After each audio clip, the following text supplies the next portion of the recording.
Nano yung gustong paralan pa magbabasang pasyon. Muna, itang ating yang talagang penipatan. Ating yang bini, kabud,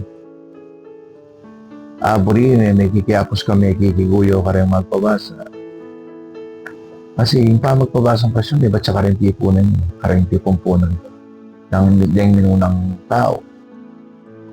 Mga nano din yung umpisan. Ating istorya na may sakit la, mabinuga pamilya, kay ba't itangal do ito, muling makabatbat doon ang kisakit, kaya nga ako na ng peka wato, yung pabasa lang pasyon, kumayat lamang siya. Tangal doon ito, may paldanda. Kaya natarang magpabasa ng pasyon. Ngayon itang intensyon, karin niya makabasing pa magpabasang pasyon. Nung yung intensyon mo, manyawad kang sa uping apong Ginoo, pigo naman ng kasakitan ng Kristo, na kasamping ito. Ngayon, ikambe na nitang sakripisyo ni nga kung ginoyabe may tangging kasakripisyo. Itangging kasakripisyo. Baka makalaya magsakripisyo yung magpabasa. Munang-muna, yung pagal, pamagsadyo. Kay ba't, yung financial isadyame. Katlo, itampuya tampo pang pamag-estima mo ka rin bisita ng mga nanawang pakyarapan. Data sakripisyo nga reta, medyo masail lang bagya, uling isadyame talaga itang may pangayaldo para ka rin. Kaya ni potang makasadya na ka, okay na ka.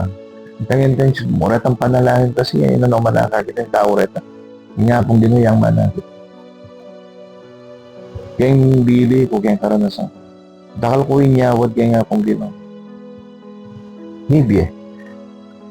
Munang-muna itong meron pa magbabasang pa siya, 1992. For almost 14 years, mano pa kembale, ang kumibay. Sipan mo ita, 1992, may kumpisahan eh. Nyawad ko siya, may kasarili kang pala, 1993, may kasariling pala. Tutuging pabasahan ka rin na gawa. Magdakal makanyang yan.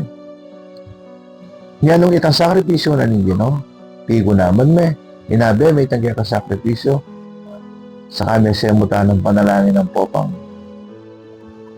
gawa. Malagwa yung malagwa. Pero nung yung intention mo, buri mo lang damdaman detang mamuloso. Kung buri mo lang agad detang kending kingarapasyon. Masanting panugali. Kasi, nung pa magpabasa mong pasyon, may balo kalamnan yung pasyon. May hindi. Nga ika mismo magpabasa, kailangan balo may laman yung pasyon. Kaya ako, waranasan ko. Makakira ako, may painawa ko.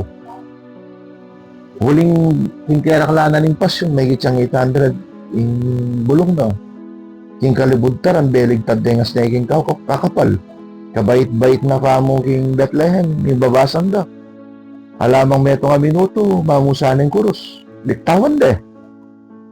Tinig do, pela ko ang ring mamasa, sinadi ko, yang ako magyo kaya nga riyan. Hulingin niya, may-sakripisyo yung gino. Kaya may-shortcut na dalan. Anyapin, kaya pa magpabasang pasyon. Kaya ba talaga sakripisyo. Nung buri na yung agad mayari, kalupa ka rin haluwa, gagamit lang pasyon, liktawan dala, pegloko dala, mutot dala. Yung pasyon, nung talaga basa niya, 24 oras mayari. Nung itang stonto, no, mabilis. Manahilap itong mga oras siya riyan na nito. Kalokohan. Kasi, alani kitang minunang talagang paralanin pa magpabasang pasyon. Pero ang tukyan nakakupin. Iyangi kami mong lipapamil, agyomiyang ariyan ng pasyon.